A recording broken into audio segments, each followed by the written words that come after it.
আপনাদের নিমন্ত্রণ জানাচ্ছি। এবার শুনবেন খবরের শিরোনাম। বঙ্গোপসাগরে আগুন লাগা কুস্তি মুরগিকে বন্দরে নিয়ে পালানো করিম সাহেব সগীর সাহেবের সাথে ধাক্কা খেয়ে রক্ষা হওয়া।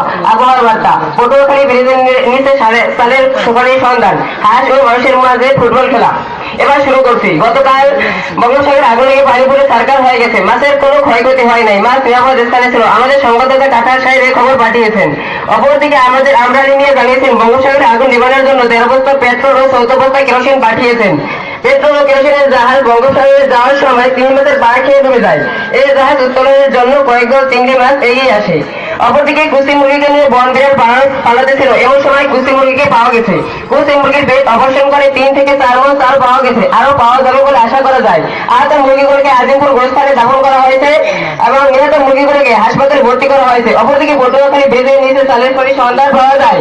এই চাল বিদেশে রপ্তানি করার জন্য 4টি জাহাজে ব্রিজের উপর ঠেলাঠেলি করছে। এবার আন্তর্জাতিক সংবাদ।